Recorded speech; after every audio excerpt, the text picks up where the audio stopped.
Olá, bem-vindos a mais um episódio do Sexto Monumento, podcast de ciclismo, de quem gosta de ciclismo, de gente que gosta de ciclismo. Bem-vindos!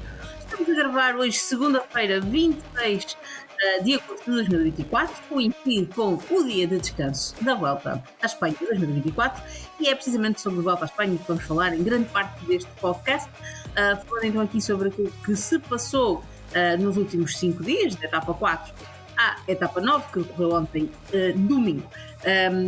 Das etapas sobre Portugal, tivemos a oportunidade de falar no episódio passado.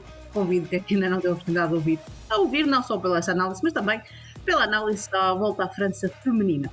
Depois também vamos falar de Volta à França um bocadinho no final, mas não na feminina, nem da masculina, quer dizer, masculina, mas a Volta à França do futuro, o Tour de l'Avenir, que terminou.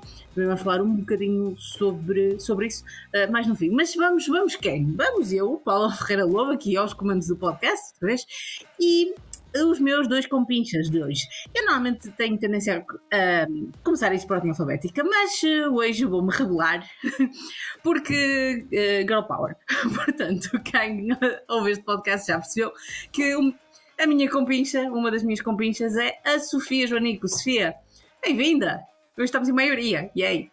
Olá Paula e olá aos nossos ouvintes, que sempre que eu estou, tu apresentas-me sempre em primeiro lugar, portanto saltas logo à ordem alfabética, até porque o meu nome é dos últimos, portanto não faz muito... Ordem alfabética não interessa aqui, Girl Power. Claro que não. Nós estamos muito bem acompanhadas também de alguém que aprova o Girl Power, certamente, portanto estamos muito bem representadas aqui no masculino, quer seja pelo nosso colega que está aqui, quer seja pelos restantes que não estão, mas também são Girl Power, todos eles. É verdade, é verdade. Aliás, o homem que temos connosco hoje é tão girl power que é provavelmente de todos os comentadores deste podcast o que mais vê ciclismo feminino. Verdade seja dita, chapéu-lhe seja tirado. Sr. Rui Ribeiro. Rui Oliveira. Rui Oliveira. Medalhado olímpico, não é? Medalhador, portista, medalhado olímpico. Está certo. É muita coincidência. Em média vai dar mais ou menos isso. Pronto, obrigado pela vossa introdução. Sinto-me muito lisonjeado. Pensei que a Sofia depois ela disse ali, os outros também são isto e aquilo. Pronto, olha, pensei que ia ser eu a ficar com o cetro, mas pronto, fico na mesma lisonjeada e também em nome dos meus caríssimos colegas que não estão cá a comentar hoje, também agradeço por eles. Vou dizer manpower, porque isso seria primeiro uma marca de caminhões e segundo parvo, por isso não faz sentido e continuamos assim que já começamos a trabalhar e não vale a pena começar já isto. Esta é a terceira semana seguida que estás aqui comigo, portanto é a terceira semana seguida que eu te posso confrontar com coisas que disseste há uma semana. Vamos lá isso. Quer dizer, e nesta volta não faltam coisas a ir em contra as previsões. Mas nesta volta, a verdade seja dita, eu vou-te dar de barato, porque nesta volta têm acontecido coisas que não lembram ao diabo.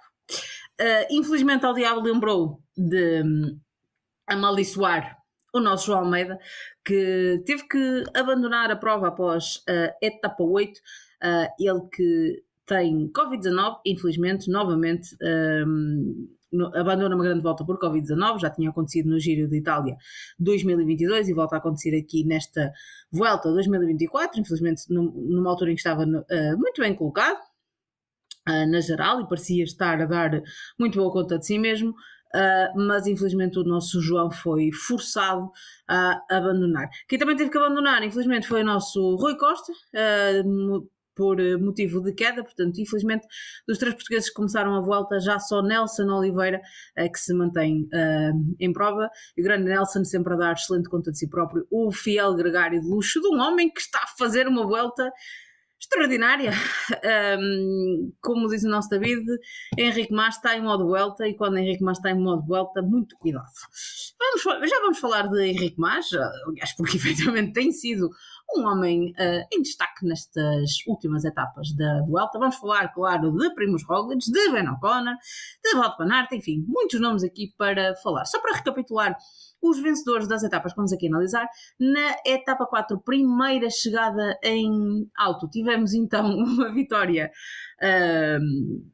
de Primož Roglič, que Lennard van der Velde não se vai esquecer, porque poderia ter sido uma vitória do jovem da Lotto Destiny, mas que fechou antes do tempo, portanto esperemos que tenha aprendido a lição. Na etapa 5 tivemos vitória surpreendente ou não, já aqui os meus queridos colegas já vão analisar isso, do sprinter da Team DSM, Pavel Bittner, que relegou o Wout van Aert para o segundo lugar, como ele já está, infelizmente para ele, um pouco habituado a estar. Etapa 6, vitória da Fuga, e esta etapa 6 tem muito que se diga, é das etapas em que vamos aqui falar mais, porque o que é que se passou nesta etapa 6? Passou-se uma vitória da Fuga, passou-se Ben O'Connor a passar a liderar a geral com quase 5 minutos de avanço para todos os outros, porque o deixaram, porque ele estava num dia super, questões que já vou fazer aqui aos meus colegas. Etapa 7, tivemos a vitória de Wout van Aert, vitória oferecida de bandeja por nada mais nada menos que Alexander Vlasov, o que pode parecer confuso, pode parecer confuso e é. Etapa 8, nova vitória de Primož Roglic, oferecida pela Israel. Não, ele não se mudou para Israel durante esta semana e vocês não perderam isso. Foi, pronto, mais um daqueles acontecimentos da Vuelta. E etapa 9, tremenda vitória a solo de Adam Yates, que fez o Fuga da La Fuga, portanto, codos para Adam Yates em homenagem ao nosso podcast diário, e fez o Fuga da La Fuga, ali um ataque de solo de quase 50 km, mais ou menos 50 km, e o homem da Emirates ganha a etapa, recupera tempo na geral, depois de um dia de sabor muito amargo para a Emirates na etapa 8 com a desistência de João Almeida. A Emirates da etapa 9 redimiu-se, e de que maneira, e voltou aqui a ser uma equipa a ter em conta para a geral. Ok, meus amigos, vamos começar pela análise, obviamente, das questões da classificação geral. Se nós na etapa 4 vimos uma excelente resposta de Primož Roglic, de João Almeida, Henrique Mas, o Lennart Van Aert, obviamente, o que poderia fazer prever, ok, Primož Roglic está aqui, encarreirá direitinho para a sua quarta volta, mas a volta tinha outros planos, não é, Rui? Nomeadamente o Ben O'Connor, quer dizer, não sei se era o Ben O'Connor, tinha outros planos ou se foi... Enfim, como é que eu vou formar esta pergunta? Depois desta etapa 4, se calhar, vê se percebe o meu raciocínio. Depois desta etapa 4, lá está, parecia-nos ok, Primož Roglic assumiu-se como o principal favorito e efetivamente é o alvo a bater de todas as equipas.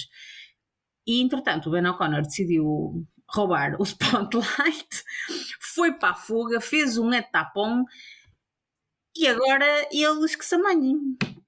Diz-me uma coisa, olhando para aquela etapa 6, mais do que a etapa 4, embora podes e deves deixar aqui o conselho ao jovem da Lotto Destiny, mas mais do que essa etapa, olhando para a etapa 6, quem é que falhou? Ou o que é que falhou? Se é que alguma coisa falhou, quer dizer, o Ben O'Connor não falhou, esse kudos. Mas o que é que falhou para darem tanto tempo a um homem que fez quarto no Giro deste ano, já fez quinto num Tour? Brincaram com o fogo? Sim, eu acho que essa expressão do brincar com o fogo, acho que até acaba por ser mais adequada, não no sentido de ter sido uma brincadeira literal ou de ter sido, se calhar, propositado dar-lhe esse tempo todo, mas eu acho que houve sobretudo aqui um problema com a abordagem da Bora, que se prendeu sobretudo com deixarem demasiada confiança talvez no Florian Lipovitz, que estava no grupo em que o Ben O'Connor estava em fuga e estava, salvo erro, acima dele na classificação geral a partir da etapa, já não me recordo ao certo, mas se não estava à frente estava relativamente perto. E depois, até pelas declarações dos diretores após a corrida, a ideia seria colocar o Florian Lipovitz nessa fuga, tê-lo com o O'Connor até ao final e assim terem mais uma ameaça na classificação geral da Bora, para além, claro, da do Primož Roglic e mesmo o Vlasov, que ainda estava ali meio no... Sim, estava a menos de um minuto do próprio Roglic. Sim, a essa altura sim, agora acho que já ficou para trás, não é? Na última etapa, mas a essa altura sim. Só que depois, eu acho que a Bora pronto, foi um plano até relativamente arriscado, ou ousado, pelo menos vamos chamar assim, pouco conservador, e eu gosto desse tipo de ciclismo, só que depois eles não souberam adaptar, pareceu que levaram a tática de casa, só que depois quando aquilo começou a arder-lhe nas mãos, não se souberam adaptar, porque a partir do momento em que o Lipovitz não segue com o O'Connor, quando ele faz a tal fuga dela fuga que estavas a referenciar, a partir daí eles têm que jogar de forma diferente, porque não podem simplesmente achar que é normal dar 3 minutos. A certo ponto o Lipovitz estava a 3 minutos do O'Connor e depois ainda foi alargando, acho eu, até ao final da etapa. Vendo aqui as classificações, ele chegou exato a 5 minutos do O'Connor no final. Portanto, a meio da etapa, acho que a Bora... é assim, uma coisa, pronto, ter o Lipovitz com o O'Connor, podem ter bastante confiança nele para o que resta da Vuelta, e até agora tem mostrado porque chegou com os favoritos na etapa mais dura da corrida até agora e tudo mais, mas uma coisa é ele chegar com o Ben O'Connor, outra é ele já não está com o Ben O'Connor a 60 km da meta, não é como se tivesse acontecido a 5 km da meta e ele tivesse perdido 5 minutos ali, tiveram mais que tempo para tentar corrigir a situação, não o fizeram, e ainda que...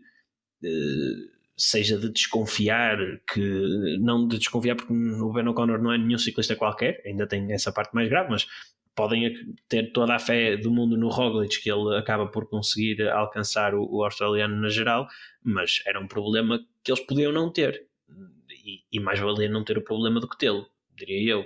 Sim, mas Sofia, percebendo aqui a análise do Rui, eu pergunto-te, mas claro que agora era a equipa que tinha a camisola vermelha na altura, é a equipa do principal favorito, podemos discutir se continua a ser ou não, mas é indiscutível que o homem que já ganhou 3 voltas, já ganhou um giro, só não ganhou o Tour e a Volta à Suíça no que respeita a provas por etapas no Tour, é obviamente um alvo a bater. Mas não achas que a determinada altura também foi o outro estado de incompetência, já não foi só da Bora e foi das restantes equipas? É que a Bora, apesar de tudo, como o Rui aqui referenciou bem, a Bora tinha um plano.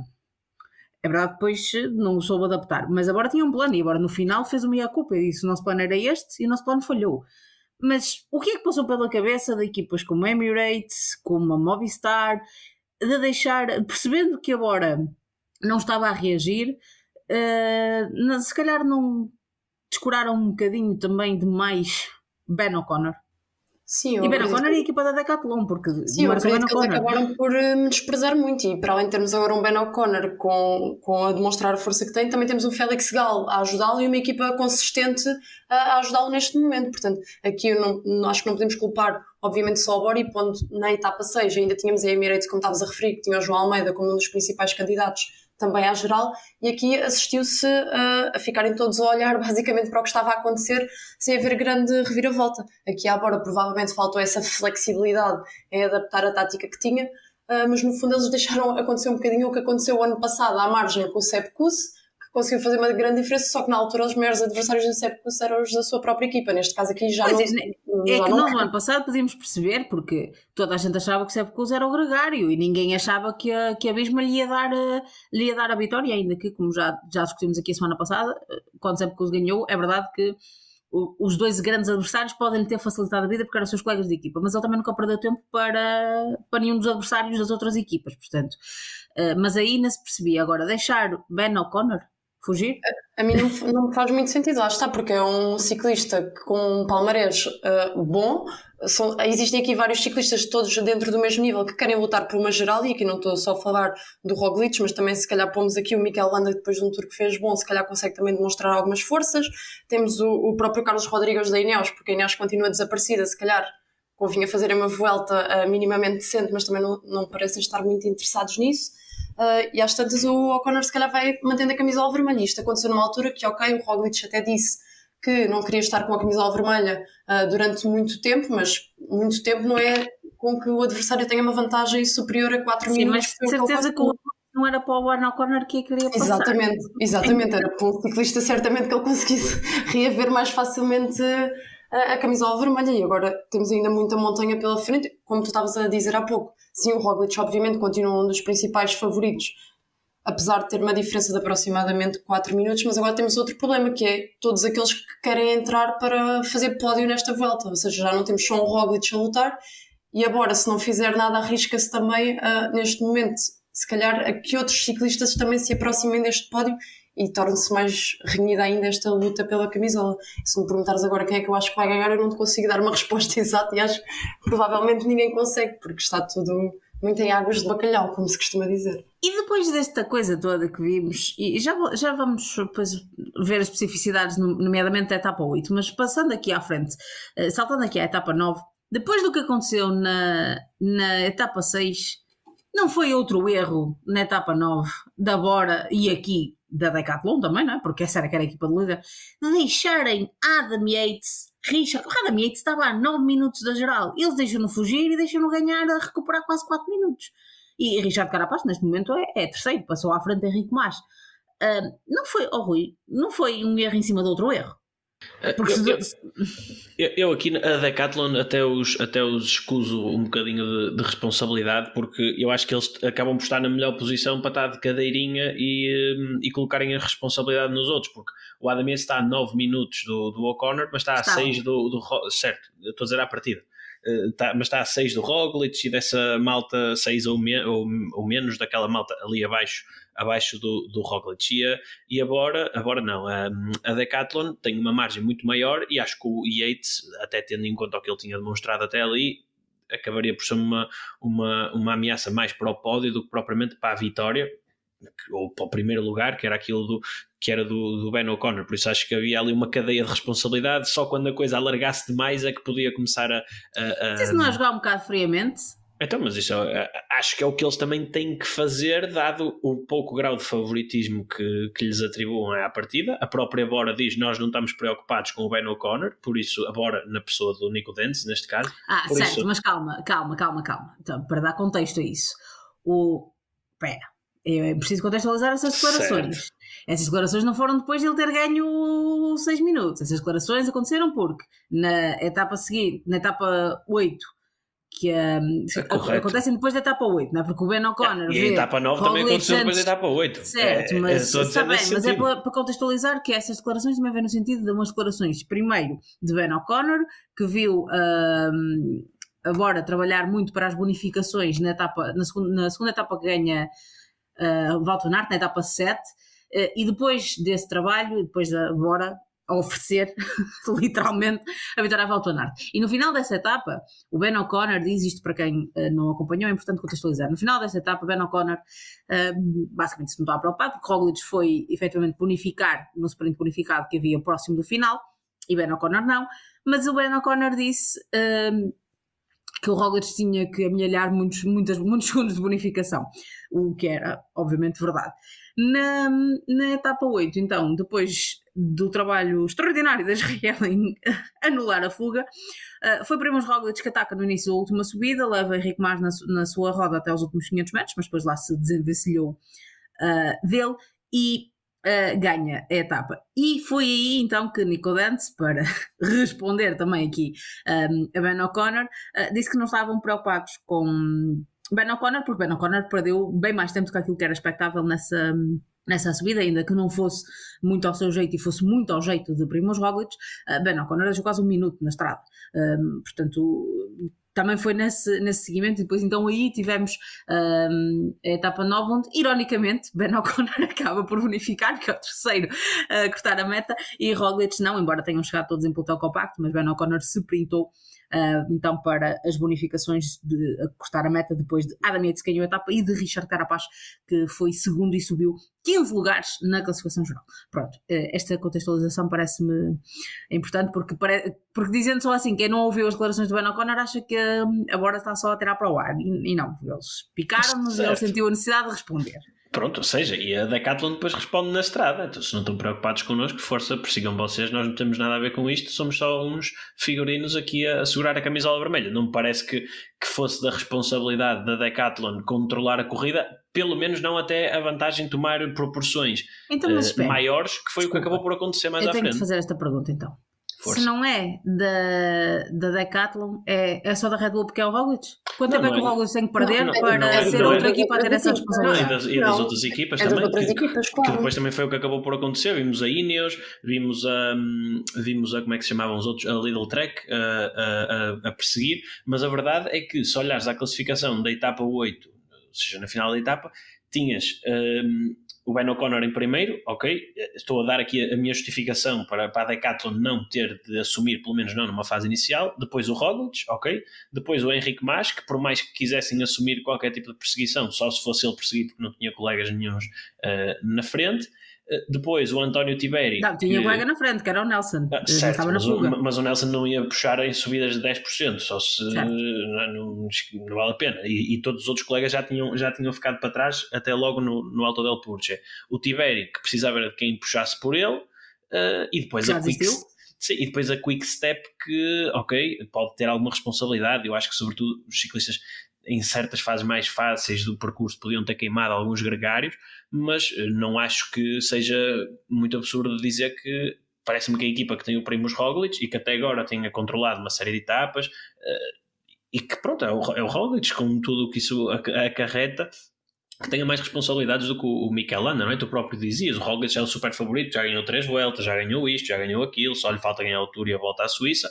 Por isso, acho que é normal ele e a equipa terem mais responsabilidades, até porque para mim também são de longe a equipa com o melhor conjunto aqui, pelo menos na teoria. O Dani Martínez anda um bocadinho fraquinho, tem sido dos primeiros puxantes do Aleotti, para mim não contava com isso antes da Vuelta começar, mas ainda assim acho que é natural serem eles a ter essa responsabilidade, e a Decathlon depois assumiu, quando teve que assumir, quando viu que começava a faltar ali força, o Gal assumiu bastante esse papel e acabou por ser provavelmente até a equipa a cortar mais diferença para o Adam Yates para a frente, não é? Ele e o Lipovitz dividiram ali um bocadinho o trabalho na parte final, sobretudo desde o alto da última subida. Sim, eu vou percebendo porque nós conseguimos ter as câmaras ligadas para nos vermos uns aos outros, o que facilita a nossa comunicação e também aqui a leitura das nossas opiniões. Eu fui percebendo que concordas aqui com a opinião do Rui. Então deixa-me pôr aqui um cenário hipotético, porque ainda falta muita montanha nesta volta, não é? Isto foi uma amostrinha do que vem, do que ainda vem por aí, tendo em atenção de que já houve 2 fugas a triunfar desta forma e com bastante tempo ganho recuperado na estrada. Diria que não estou aqui a sonhar alto em achar que vamos continuar a ter homens mais atrasados a tentar fugir e a tentar recuperar tempo em fugas. E nesse cenário a responsabilidade maior vai continuar a ser da Bora, da Red Bull Bora. Na minha perspectiva sim, porque lá está, quem tem a camisola vermelha é o O'Connor, eles só precisam de ir mantendo e gerindo de forma a manterem a camisola. Os restantes é que têm de correr atrás do prejuízo, mas neste momento, e como eu estava também a dizer há pouco, eu acredito que a Bora agora se preocupe mais a sério, porque se nós virmos entre o tempo do Roglic até mais ou menos ao tempo do Adam Yates, que diz que não quer, e do Félix Gal, mas que pronto, tem o colega de equipa em primeiro lugar, não está assim tanto tempo. E apesar do Adam Yates dizer que não quer saber nada da GC, ele agora acaba de entrar para a corrida porque está a cerca de 1 minuto e 40 do Roglic. Portanto, a Bora aqui é que tem de assumir agora com uma luta pela vermelha, porque caso contrário vão deixar outros ciclistas aproximarem-se, em vez do Roglic se ter de preocupar em recuperar uma diferença para o O'Connor de aproximadamente 4 minutos, se calhar tem de se preocupar com outros que vão ascender, lá está como tu estavas a dizer, numas possíveis fugas que vão surgir nas próximas semanas. Portanto, eu responsabilizo aqui agora por assumir durante a próxima semana as fugas e o controle do pelotão. Obviamente que a Decathlon vai tentar sempre manter a camisola vermelha, mas aí, como o Rui estava a dizer, estão de cadeirinha. Eles só se precisam de preocupar em manter a vermelha no O'Connor e que as pernas dele aguentem o máximo possível, e quem sabe ele não sairá daqui com uma bela surpresa e fará pódio quase garantidamente, não sei. O Rui diz que ele faz quarto, mas vamos ver. Não, mas isso era antes de perceber como é que as coisas estavam, porque depois do que vi no domingo, eu achava que ele ia perder mais tempo no domingo. Exato, e mesmo na etapa 8 ele só perde cerca de 56 segundos, ok, perde 1 minuto na estrada, está bem. Mas essas subidas eu acho que ele vai sempre perder tempo para o Roglic, porque o Roglic ali está a passear no parque. Depois, quando chega à montanha, propriamente dito, e mais extensa. E é lógico que em teoria o Roglic vai ser melhor do que o O'Connor mesmo na montanha no que resta desta volta, em teoria, não é? Porque agora vamos voltar ao cenário mais temperaturas mais frias. O O'Connor já sofreu com o calor uma série de vezes, não sei se isso tem tido influência ou não. O Roglic tem sempre a sua tramideira em todas, mesmo nas provas que ganha. É muito raro o Roglic ganhar uma prova sem ter um dia, não é um dia mau em que se afunda pela geral abaixo, mas sem ter um dia em que abana ali um bocadinho. O Dauphiné foi assim. Há uns anos já ganhou voltas assim. Tivemos aquela em que a Movistar puxou para ir buscar o cara atrás. Henrique Mas para agregar ajudou, não agregar, mas ajudou muito. Mas, ou seja, o Roglic tem sempre assim um diazito. Pode ter sido este, em que a expectativa era ele ganhar tempo e acabou por não acontecer. Mas não achas que esta etapa também o facto de não ter terminado em alto e ter terminado numa descida de mais de 20 km não acabou por ter também alguma influência na forma como depois desenrola, mesmo no final, não é? Não sei, eu acho que prejudicou o Henrique Mas, esse prejudicou de certeza, foi o mais, não, e porque foi o mais forte a subir do grupo da geral de longe e depois acabou por isso não se materializar em absolutamente nada. Se materializou, lá está, porque ele acabou por acho que se calhar, sozinho, acabou por salvar o dia, tendo em conta que não caiu para avançar abaixo, já não está mal. Certo, ok, certo, por aí é verdade, mas o grupo de trás trabalhou bem, pelo menos do que se foi vendo, porque também acho que não tivemos grandes imagens e eles cortaram imenso tempo, não só ao Henrique Mas, tiraram-lhe a vantagem toda, mas também depois aos que iam lá na frente. Agora, faça ser uma chegada em alto ou não sei se isso teve alguma grande influência, porque da forma como o Roglic tremeu e da forma como a equipa os pôs, porque toda a gente ficou a perceber que o Roglic não estava bem quando ele não conseguiu seguir o Lipovitz numa altura em que ele estava a acelerar, ou seja, foi a própria equipa que expôs que ele não vai assim tão bem, senão ele estava na roda do colega e vocês já estavam todos mais para trás.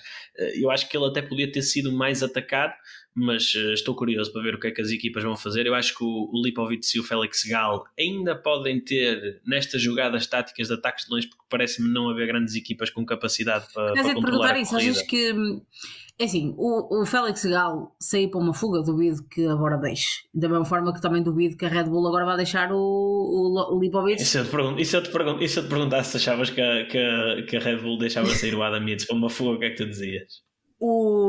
Isso não vai pernas. Pois, não, certo. Mas verdade, eu acho. Mas peraí, deixa-me só explicar também o meu ponto de vista. É que eu acho que o problema não foi eles deixarem sair o Adam Yates, porque o Adam Yates estava a 9 minutos da geral. Eu acho que se descuidaram demasiado com o tempo que depois lhe deram quando lá está. Ele faz exatamente o mesmo que o Bernard Coleman fez, fuga na fase plana, sobretudo. E essa malta tinha que ter outro tipo de leitura, porque já aconteceu. Caramba, tinha acontecido 3 etapas antes, já tinham que ter aprendido alguma coisa. Eu acho que foi muito mais, para mim foi muito mais erro deixarem sair o Ben O'Connor na etapa 6 do que deixarem sair o Adam Yates na etapa 9. A mim, o Adam Yates sair na etapa 9 pareceu-me mais ou menos até expectável, porque era óbvio que a Emirates, depois de perder o homem que estava melhor posicionado na geral, ia ter que fazer alguma coisa. Eu achei que foi o tempo que o deixaram ganhar e, como tu disseste muito bem, recortaram bastante, porque ele chegou até quase 7 minutos, que era uma tremenda maluqueira, não é? Ele chegou a estar à frente do Roglic na geral e está quase com o O'Connor. Eu até acho que é mais grave tu deixares o Adam Yates reentrar na luta por uma geral do que dares 2 minutos ou 3 ao O'Connor. Pois, mas eles não deram só 2 ou 3, eles deram 6, foi esse o problema. Não, 3 de vantagem, ou 3 ou 4, foram 4, agora que já são mais perto dos 3, não é? Certo. Sofia, são praticamente não, agora estão perto dos 4, sim. São praticamente tempo foi perto dos 5. Isto numa altura em que o Roglic também se tem queixado das costas, ou seja, lá antes do dia de hoje descanso ele também dizia isso, portanto também não sabemos que implicações é que isto terá nesta semana. É do peso de carregar a responsabilidade que nós aqui estamos a falar.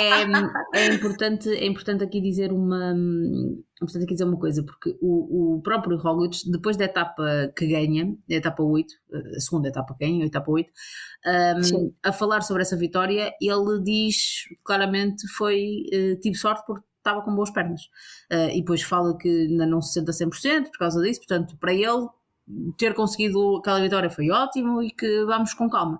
Portanto, efetivamente também me parece que Roglic poderá ainda não estar nas melhores condições. E dito isto, Sofia, o que é que tu prevês que pode acontecer na próxima semana? É que na próxima semana não há dia que não seja difícil, todos os dias têm dificuldades categorizadas, não há... Eu não vou dizer, eu nem consigo, eu queria dizer qual dia que em teoria será o mais fácil, mas eu nem sei. Não faço ideia do que dia que... O dia mais fácil é hoje. É descanso, exatamente, é o único dia. A partir daí realmente não está... O Wout van Aert diz que não há nenhum dia para ele na próxima semana, por isso se não há para o Van Aert, vê-se logo onde é que está a barra do que é preciso para ganhar uma etapa. E eu diria que, mais uma vez, as etapas são todas muito complicadas, mas eu olho para o perfil desta etapa de domingo. Tenho uma primeira categoria, uma terceira categoria, uma primeira categoria e depois termina numa categoria especial. Pois, não sei, eu olho para isto e já estou com pena deles. Os últimos 3 km essa etapa acho que vão mexer muito. Não foi a etapa de domingo, como também a etapa 13. A etapa 13, apesar de ter só ali aquela subida de primeira categoria no final, ao longo do dia também tem muito acumulado ao longo de toda a etapa. Mas pois é isso que a de domingo e a 11 é cheia de paredes também, pela etapa fora, e da manhã também. É montanha, de terça a domingo na próxima semana desta Vuelta. E nesse sentido, Sofia, achas que podemos chegar ao final da próxima semana e se calhar estarmos aqui com uma ideia um bocadinho mais clara de quem poderá ganhar ou de quem poderá estar a discutir o pódio, pelo menos os 3 primeiros lugares, ou achas que esperas que isto continue animadíssimo e que vamos continuar com fugas de lá fugas a fazer estragos nesta volta? Porque o terreno para isso, efetivamente, já chegamos à conclusão que há. Assim, em termos de espetáculo, eu espero que isto continue tudo por decidir até a última semana, e esta semana acho que será propícia para isso, até porque temos muitos ciclistas, lá está, que ainda estão aqui na luta pelo pódio e pelo top 5. Portanto, acho que será sem dúvida interessante. Mas vamos ver quem é que se aguenta nesta segunda semana, porque temos tido ciclistas que estão num crescendo de forma, e vou falar aqui do Henrique Mas, e o David está neste momento a tocar as suas cornetas, como é óbvio, mas também do Carapaz, que tem mostrado estar bastante bem, estar à altura do desafio depois dos excelentes grandes tours que tem feito. O Roglic, vamos ver se estas queixas se vão manter ou se este dia de descanso foi efetivamente bom. E o O'Connor, se continuar com a ajuda importante do Félix Gall, que tem tido até o momento, poderá conseguir se manter ainda vivo e nesta luta pela vermelha. Espero ver aparecer alguns outros ciclistas, obviamente. Espero que o Landa também tenha mostrado relativamente bem, ou seja, não tem desapontado, tem estado a nível médio que eu esperava de o ver nesta volta, depois de ter feito um bom tour a ajudar o Rem. Portanto, vamos ver o que é que ele fará também nesta semana, que é importante para a Soudal. E se calhar o David Gauduina pode aqui aparecer, ou o Carlos Rodrigues, não sabemos, que eles estão a cerca de 3 minutos do Roglic, não chega a 3 minutos, portanto tudo é possível, lá está, depende da quantidade de fugas que permitirem que saiam e do que aconteça nesta semana, mas eu acho que esta semana é totalmente imprevisível face ao que temos visto até agora, que não estava de toda à espera, e se calhar este arrisca-se a ser a melhor grande volta do ano, em que não temos aqui alguém que é inalcançável, que estabelece logo diferenças fenomenais nas primeiras 4 etapas, mas temos aqui vários ciclistas, todos dentro do mesmo nível, com uma disputa aguerrida pela vitória, que é o que qualquer pessoa gosta de ver, portanto que continua assim até o último dia. Vamos ver então o que nos reserva esta luta pela geral. Se o passado serve de prólogo para alguma coisa, vamos ter uma semana animadíssima nesta Volta à Espanha. Que já não está tão animado é a luta pela camisola verde, com a vitória de Wout van Aert na etapa 7, cimentou aqui a sua liderança, vai com 203 pontos, e Rui, não parece, porque depois também faz segundo na etapa 6 não, na etapa 5, faz segundo na etapa 5, que perde para Pavel Wittner, fica à frente de cada.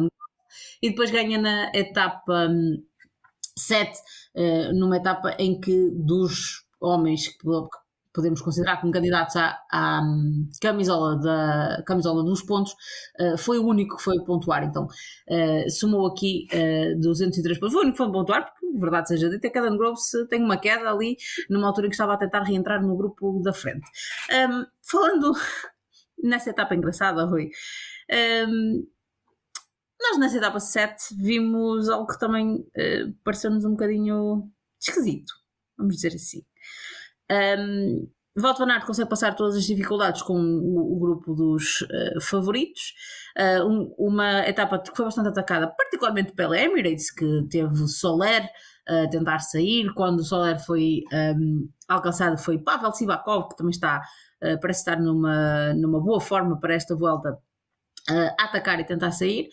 E foi a Red Bull Bora, que foi atrás dele, nomeadamente Alexander Vlasov, que o foi apanhar para servir de bandeja a vitória a Wout van Aert da Team Visma Lease Bike.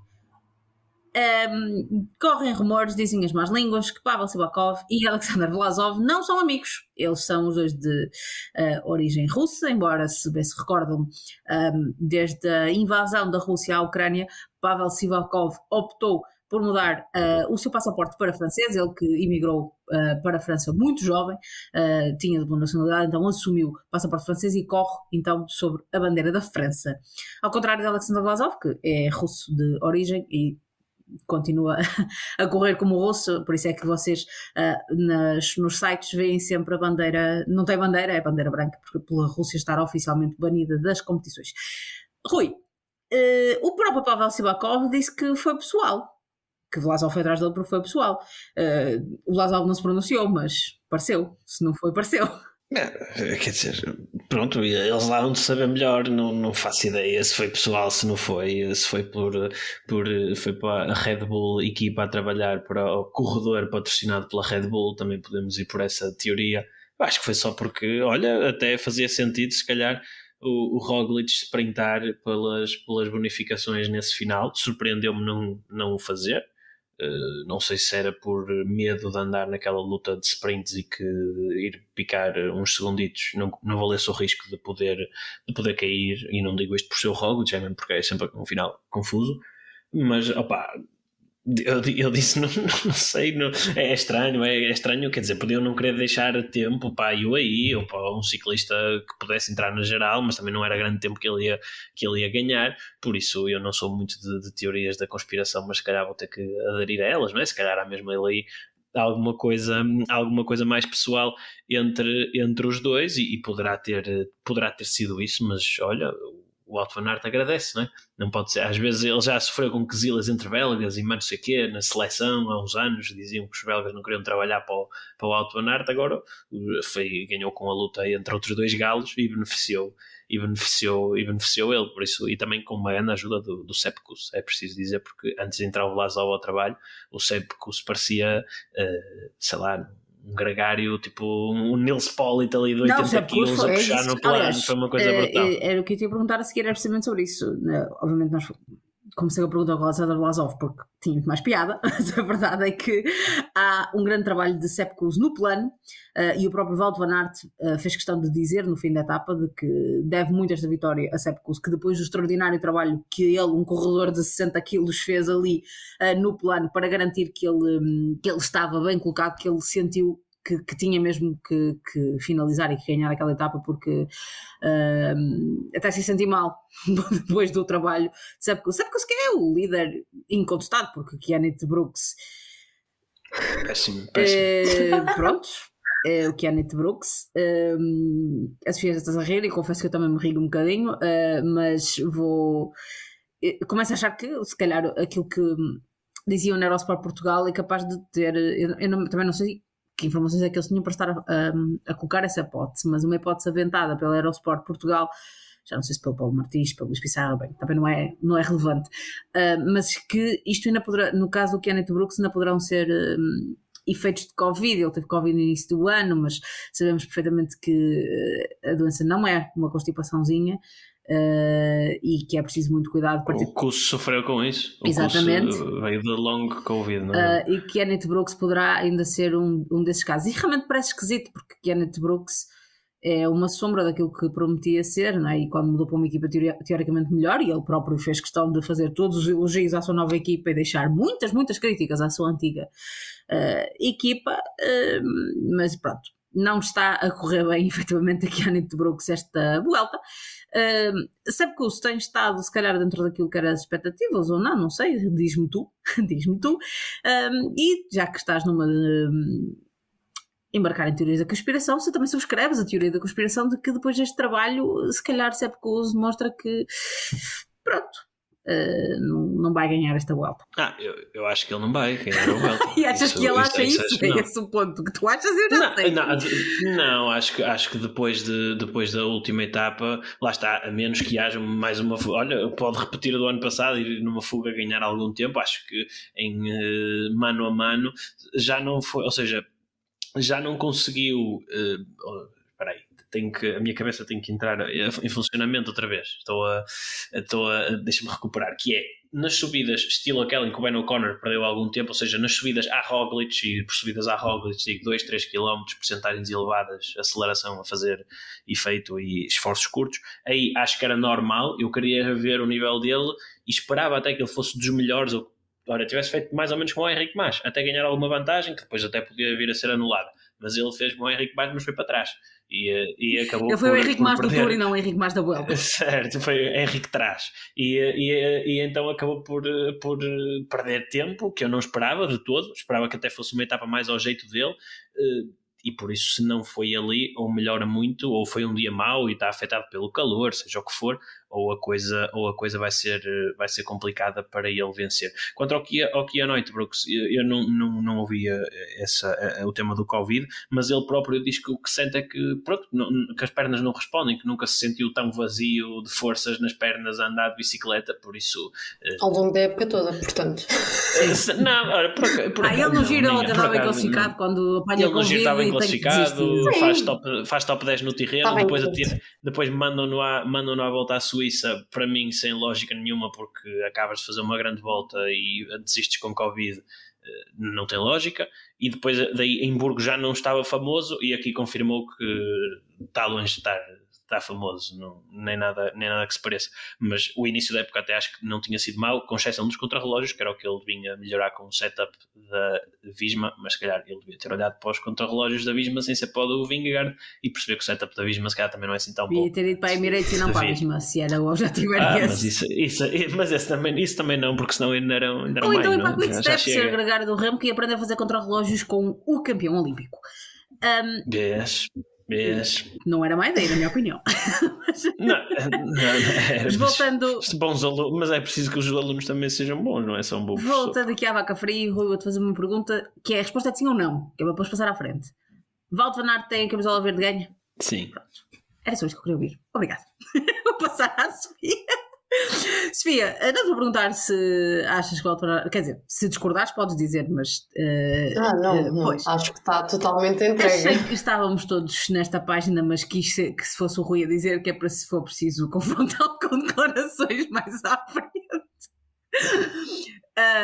Pronto, isto é assim. Rui, estás em minoria? Não me responsabilizo se ele cair. Certo, não, isso aí obviamente não. Atenção, claro. Mas eu não fiz as contas a um cenário que é alguém da geral poder somar pontos suficientes para lhe tirar a camisola. Tendo em conta que as fugas têm ganho, se calhar não vai acontecer. Certo, não sei, mas só se for, acho que só se for a camisola da montanha. Etapas de sprint também deve haver para aí uma até ao fim, acho eu. Pelo que eu olhei rapidamente. A camisola da montanha, pronto, vai ser, parece, provavelmente discutida por homens da geral. Neste momento, Adam Yates, que com os muitos pontos que caminhou na etapa 9, etapa que ganhou, que vai em primeiro lugar, ele somente então 22 pontos, Primož Roglic 18, os mesmos que David Gaudu, que tem também estado em algum destaque nestas fugas e é sim que também tem recuperado o tempo. Depois temos Jay Vine, Silviano Niquet, toda essa, e este sim tinha sido mais em fugas, mas entretanto pronto, os homens da geral decidiram começar a ir para fugas e roubar os pontos da montanha aqui ao belga. Sofia, se esta camisola da montanha vamos ver no que vai dar, da mesma forma que a classificação por equipas também não pode dar aqui muitas voltas. Neste momento a Emirates lidera, Decathlon 5 minutos e 3 e a Red Bull Bora a 6 minutos e 10, depois já vem a Groupama bastante longe, mas ainda poderá efetivamente haver aqui algumas reviravoltas, tendo em conta aquilo que ainda falta. Mas camisola que vai bastante animada também é a camisola da Juventude. António Tiberi era o líder a partir da etapa 9, mas António Tiberi, eu não percebi muito bem o que é que lhe aconteceu, mas bem, ele não devia estar. Pois eu ia dizer isso, porque eu vi as declarações e só percebi que ele se tinha sentido mal e que tinha acabado sentiu-se mal, não sei, mas não percebi ao certo o que é que tinha sido. Ataque de calor, segundo a Bahrein. O heat stroke. Okay. Não sei se a tradução é literal, esta ou não. Quer dizer, literal mas não sei se calor, é insolação, se calhar. Sim. Não deve ter sido exato, não é bem, acho que a tradução não é bem essa, mas enfim, sentiu-se mal com o calor, algo que todos nós que não andamos, mesmo que não andemos de bicicleta, nos conseguimos simpatizar com isso e perceber que não é bom, e em cima de uma bicicleta então deve ser 50 mil vezes pior. Pronto, mas António Tiberi desistiu, ele não chegou a terminar a etapa 9 e o novo líder da classificação da Juventude passou a ser novamente Florian Lipovic da Red Bull Bora-Hansgrohe, seguido de perto por Carlos Rodrigues, Matias Skelmossi e Lennart van der Velde da Lotto Destiny. A partir daqui já vem Max Poole da DSM a mais de meia hora. Sofia, não estou a perguntar entre quem é que vai ser a discussão, porque obviamente entre estes 4, mas vou-te perguntar se queres apontar aqui um favorito entre estes 4 a chegar ao final. Eu queria muito apontar o Carlos Rodrigues, mas eu sempre que falo nele eu desiludo-me, portanto eu não vou fazer isso nem a mim, nem a ele próprio, portanto, mas eu acredito que agora dê prioridade ao Roglic do que à camisola branca do Lipovic, portanto não sei se ele vai conseguir se manter, porque a determinada altura ele terá de dar o corpo às balas, se calhar, não sei.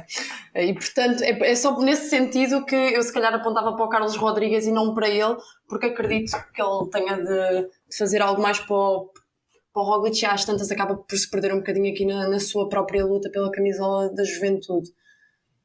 E isto é o meu ponto de vista, não sei se vocês concordam, mas acho que faz mais sentido, tendo em conta o que nós temos visto da Bora e o que ele tem demonstrado neste momento. Ou seja, mesmo que ele vá para as fugas, eventualmente nesta semana, tem sempre o seu líder para apoiar, portanto não faz sentido que ele continue aqui a longo prazo, a menos que o Roglic perca totalmente a camisola vermelha e então agora não, mas pronto, e aí agora resolva apostar no Lipovic, pelo menos para saírem daqui com a camisola da Juventude, e ele estar bem posicionado na geral, porque também está em 6º lugar na geral, e pode também ascender aqui a alguns lugares. Rui, achas que Lipovic poderá efetivamente ter aqui algum tipo de apoio da Red Bull Bora, ou já brincaram que chegue é isto e agora se der dele, se não der, olhem, azar? Não, acho que o apoio que podem dar-lhe é, sei lá, ele ser o último e não o Vlasov.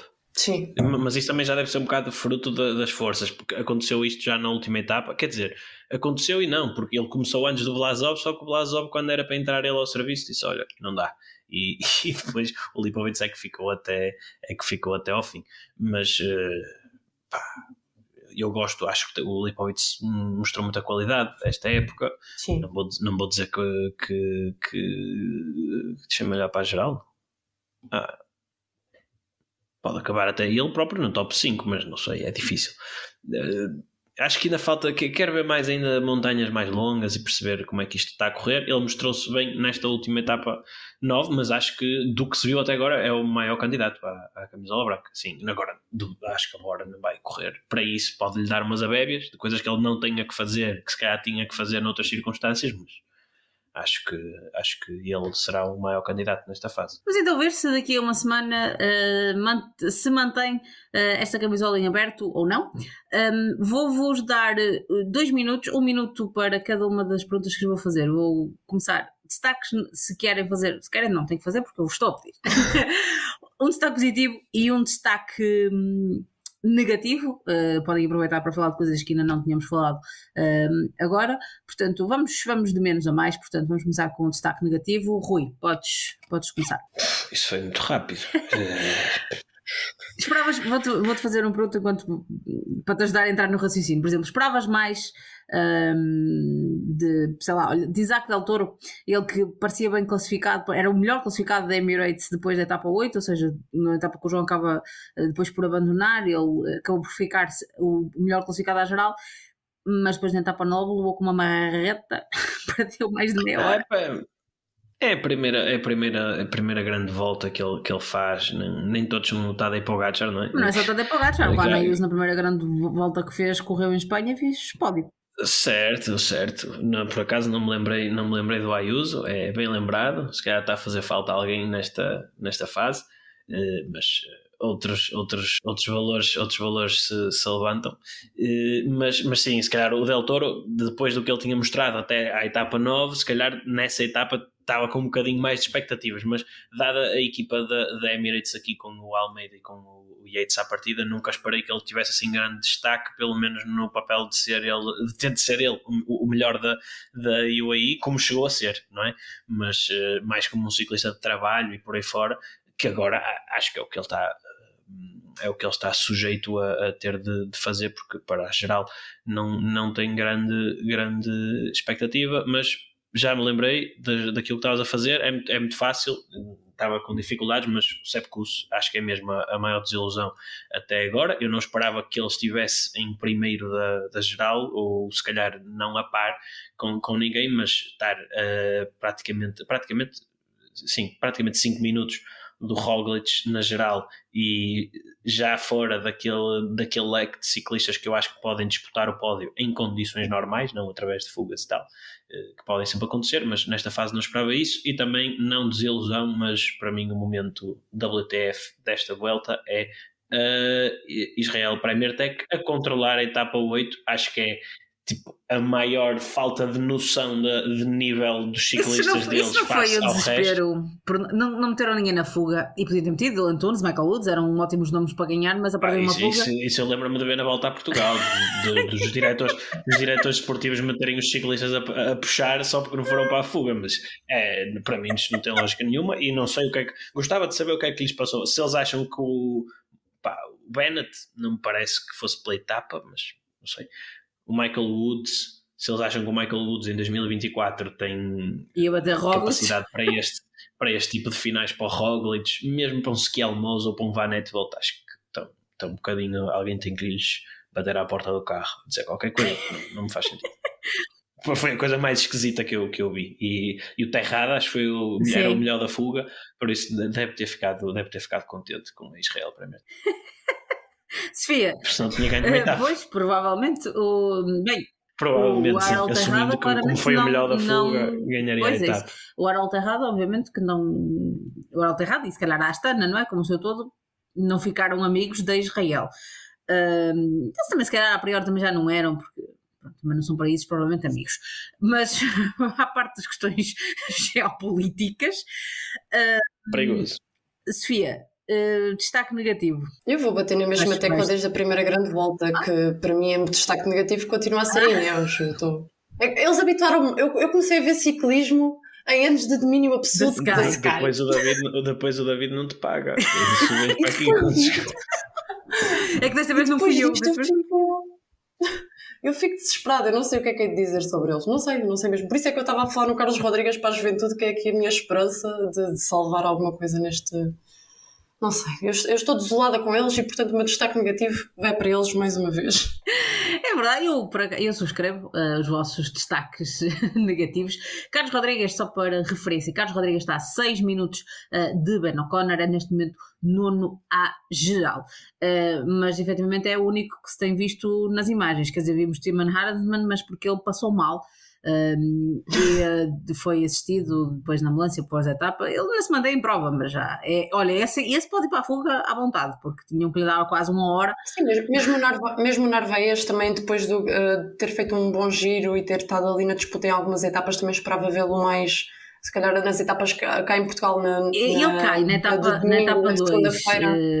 Sim, exato. Depois isso também não ajudou. Não, nem o Tarling ganhou o Tarling. Pois, exato. Mas isso aí já discutimos que foi culpa deles também.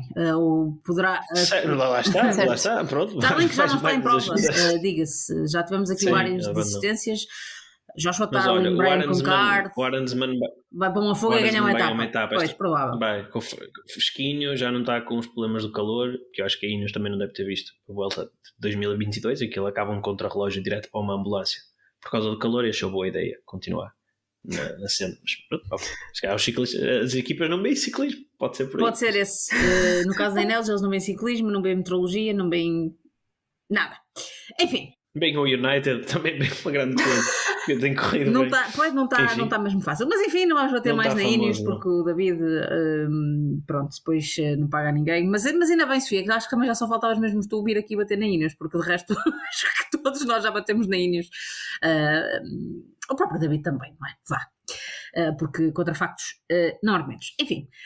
E voltando aqui as agulhas para questões mais positivas, vou pedir-vos então o vosso destaque pela positiva, gente ou equipas que tenham gostado de ver nesta primeira semana de Vuelta. Rui, começo por ti outra vez para dar tempo à Sofia para pensar. Isto continua a haver aqui o Girl Power a favorecer. Estou a brincar. Sorry, not sorry. Não, o meu destaque pela positiva é assim, querendo aqui fugir ao Ben O'Connor e talvez ao Wout van Aert, que já ganhou 2 etapas, o próprio Roglic, mas são mais normais. E vou falar de um ciclista que não falámos hoje aqui, vou-lhe dar o destaque por causa disso, que é o Richard Carapaz, que também falámos, mas muito por alto, e agora estou pela reação da Sofia, acabei de roubar, por isso vai pensando no outro.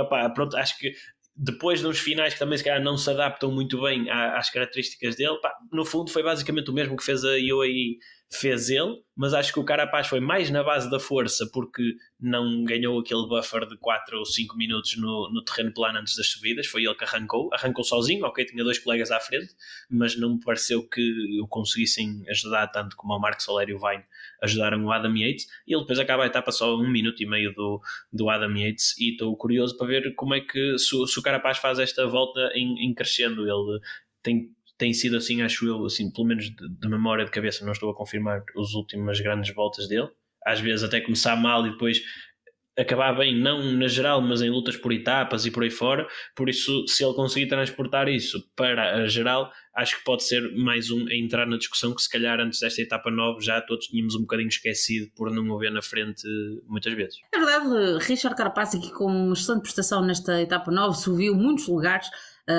na classificação geral, é neste momento o terceiro classificado, então à geral está em lugar de pódio. Ele que, além do Rui Costa, também já perdeu o Rigoberto Urán. Infelizmente Rigo não termina esta sua última grande volta da carreira, o que é uma pena, porque gostamos de ver os grandes ciclistas, os grandes nomes como o Rigoberto Urán, mas enfim, foi o que foi. Ele também já não está em prova, tal como já referimos António Tiberi, Damiano Caruso, Rainer Keplinger, ou seja, Bahrein também já muito debilitada, com 3 corredores a menos.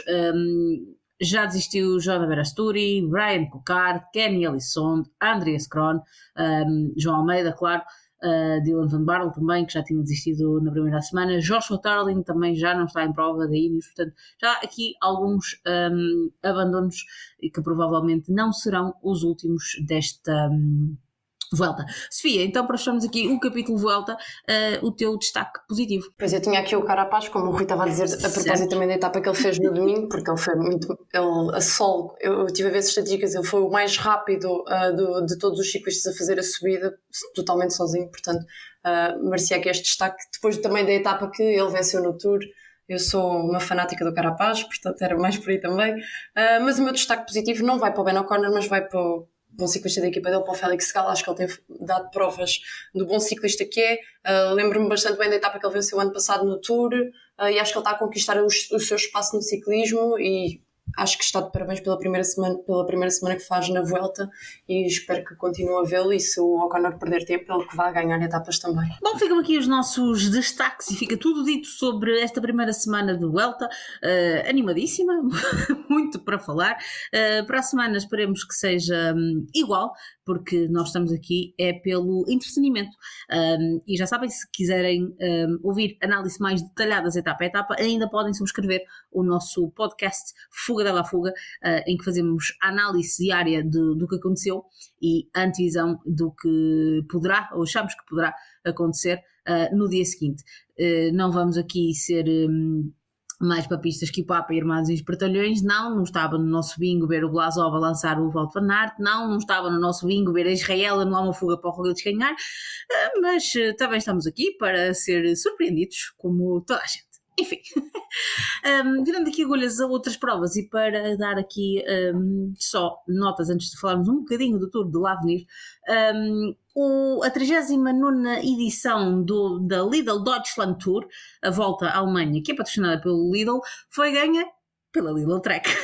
A equipa da Lidl Trek ganhou literalmente todas as etapas, 3 etapas com Jonathan Miller e 2 com Mats Pedersen que depois acabou por ganhar a geral e o seu colega de equipa Jonathan Milne ganhou obviamente os pontos. Pronto, como disse o Rui em off antes de começarmos a gravar, a Lidl ganhou a sua própria prova. Tudo está bem quando acaba bem para a cadeia de supermercados alemã. Na volta à Colômbia feminina, a vitória foi,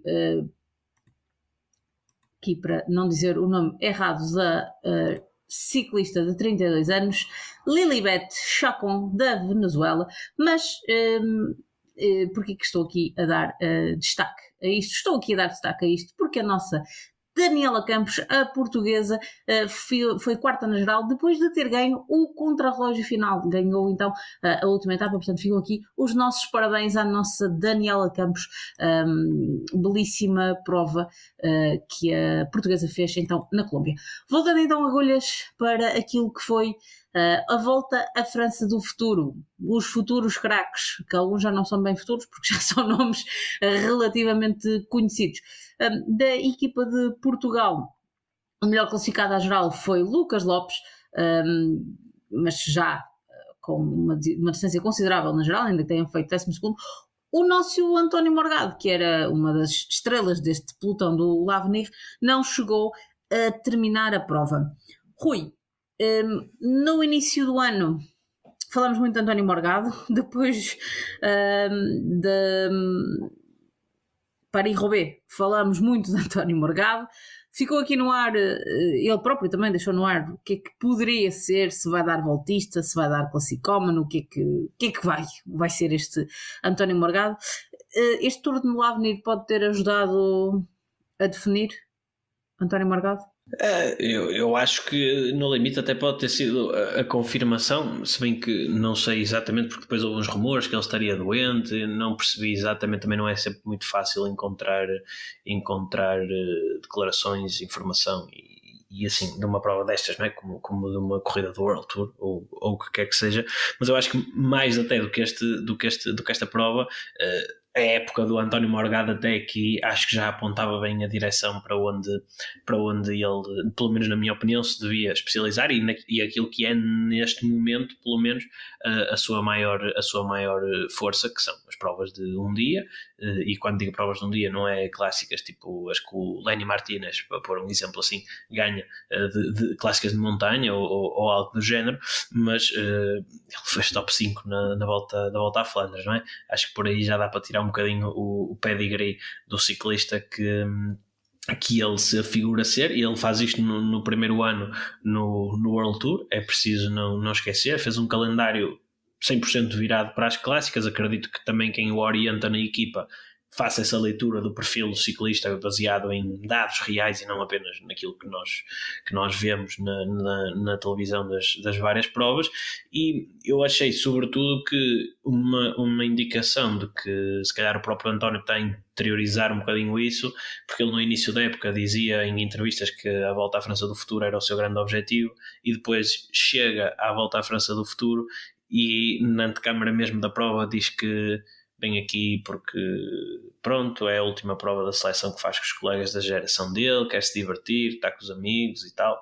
Ou seja, acabou por relativizar um bocadinho a importância desta prova, pelo menos em termos de classificação geral. Logo contava que pudesse vir com capacidade para disputar algumas etapas, mas aparentemente não estaria nas melhores condições, e acho que o António não é por esta prestação menos conseguida, que não há problemas também em dizer que foi assim.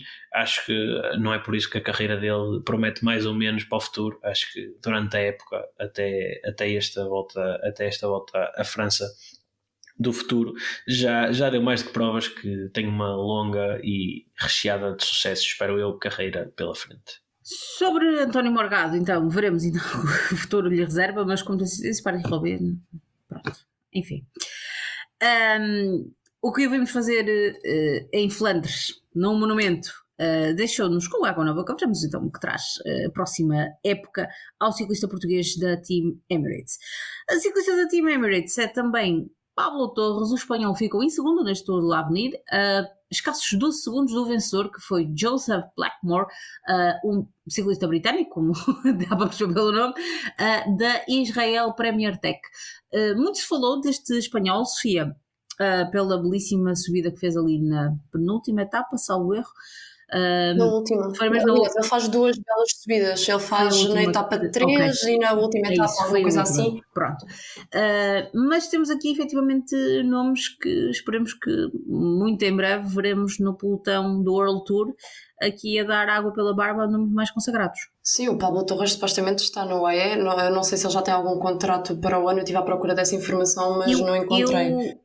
Eu posso ter percebido mal, mas o que eu li, e atenção, foi o que eu entendi, e vou tentar confirmar esta informação porque não consegui, mas é que já terá contrato com a Ineos, ou irá correr pela Ineos. Então temos a nossa esperança na Ineos depositada, é isso que queres dizer? Pois, não sei. Não sei porque, mais uma vez, Ele está na equipa de desenvolvimento da UAE. Se a UAE não ficar com ele para os próximos tempos, eu acho isso estranhíssimo. Juro, a sério, e fica aqui o meu meia-culpa desde já, porque eu posso ter percebido muito mal. Desta vez para aí o Albert Philipsen, ou assim algum desses, que esses sim, ou o Pablo Castrilho, não estarás a confundir? Se calhar. Não, é que o Torres acho que esse é o Pablo Castrilho, ok, estou a confundir os dois, já estou a ver as caras e tudo, pá, desculpem, sim, o Pablo Castrilho é que vai para a Ineos e esse é o que vai ficar na Team Emirates, peço desculpa. Que faz todo sentido, porque realmente não está a fazer muito sentido que eles iam deixar fugir. E logo é Emirates. Como é que ele fugir? Exato. Depois de ter o Isaac Del Toro ano passado, que foi o vencedor do Tour de l'Avenir, e agora desculpem o meu momento de segunda-feira.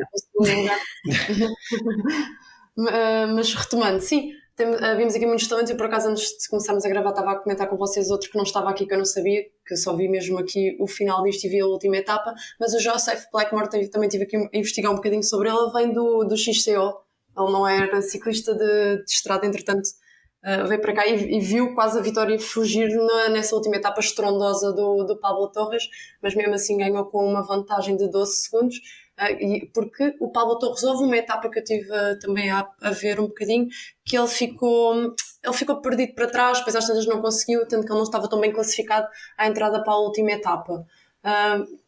Não sei mais o que dizer aqui sobre estes ciclistas, de facto eu não sou a que vê mais a Sub-23, mas do que vi, e foi sobretudo aqui as últimas etapas, fiquei com esta impressão sobre estes 2 ciclistas e sobre também o Léo Bizot, que é francês, também vi algumas coisas sobre ele e achei que também mostrou alguma força e perdeu aqui uns lugares na última etapa que não se aguentou tão bem, mas também foi sempre consistente nas restantes etapas do Tour de l'Avenir, excepto na primeira etapa e no prólogo também. Rui, destaques que queiras dar desta avenida? Eu sei que acompanhaste de mais perto, porque esta prova teve transmissão no Max Sport, infelizmente não teve transmissão na televisão, canal tradicional Eurosport, mas para quem é subscritor do Max com o pacote Sports, como aqui o nosso Rui Ribeiro, haja alguém. E não somos para Max, patrocinem-nos, não é? É assim que costumam fazer, não é? Para termos isso de graça, pelo menos. Não, mas vi destaques, claro, os ciclistas que ficaram nas primeiras posições, o Blackmore, que eu não esperava que pudesse estar em luta pela vitória, porque ele é aquilo que eu tinha visto dele até agora a correr pela equipa da Israel, que ele já deixou de correr na equipa.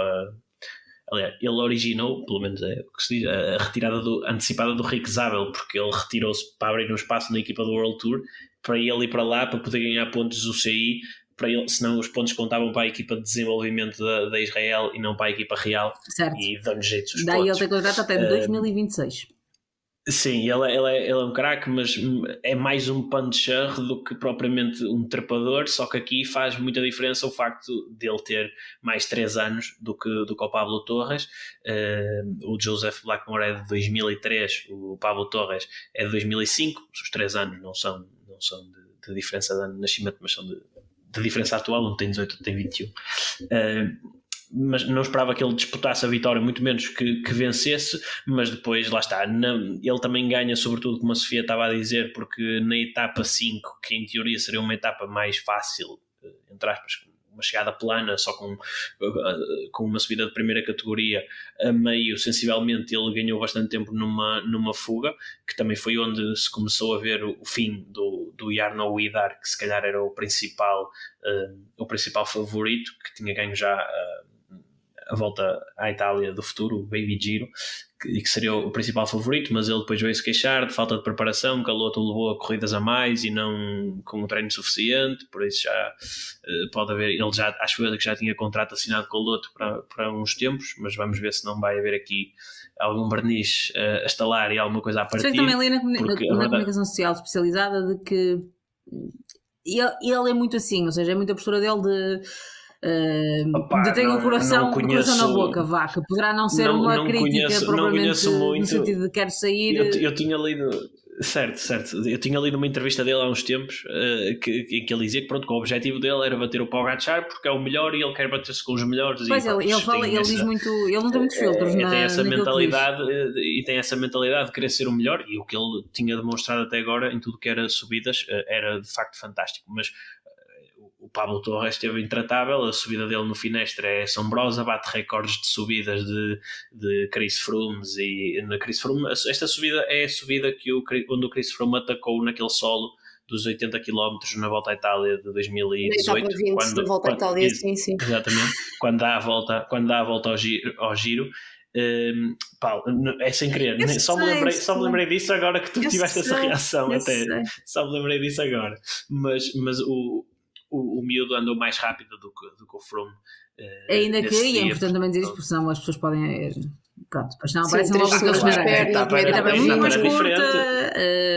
Esta chegava no alto, o Froome ainda teve 80 km para fazer à frente.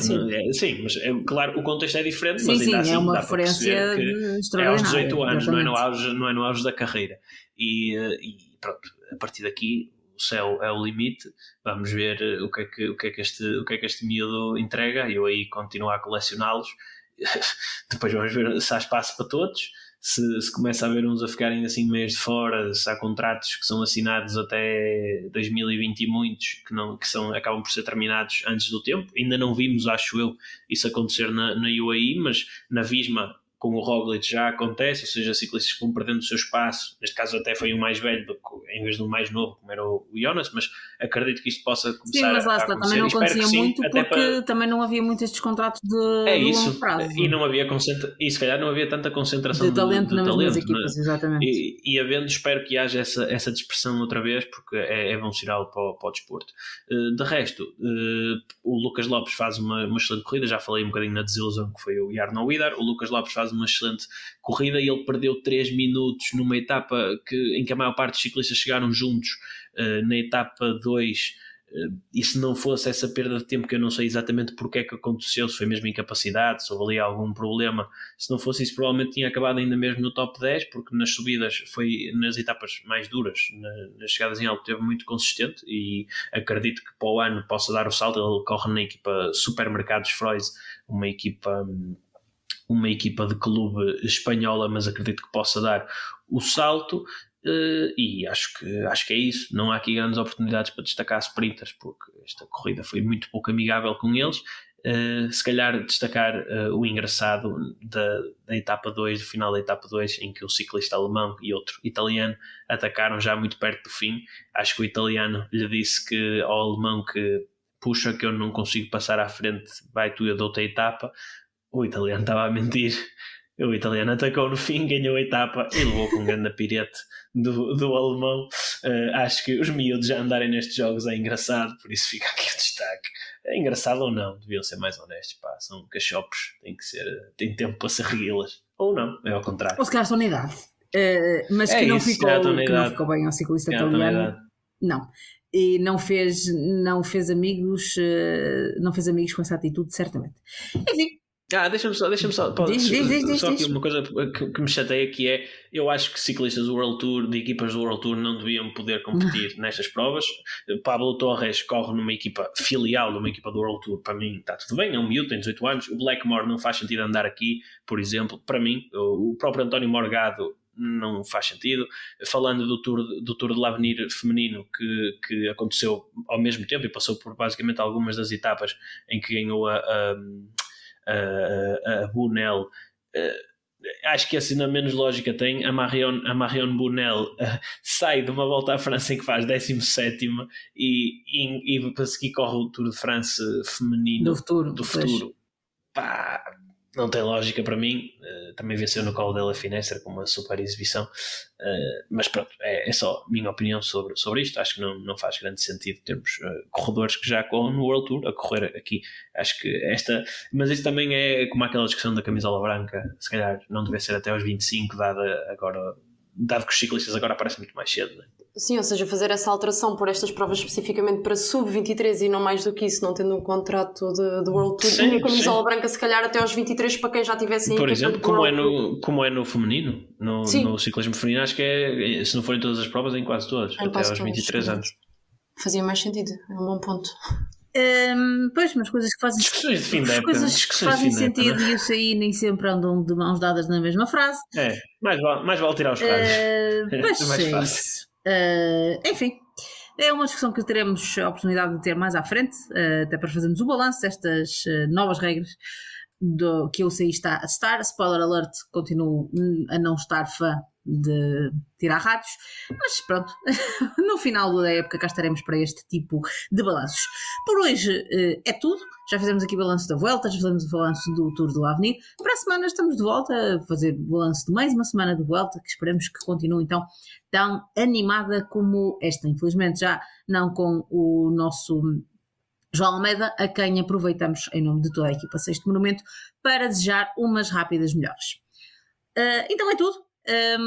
Resta uma boa semana a todos. Sei que alguns dos nossos ouvintes até só ouvem mais no final da semana, mas esperamos que estejam todos bem e nós voltamos aqui então para a semana.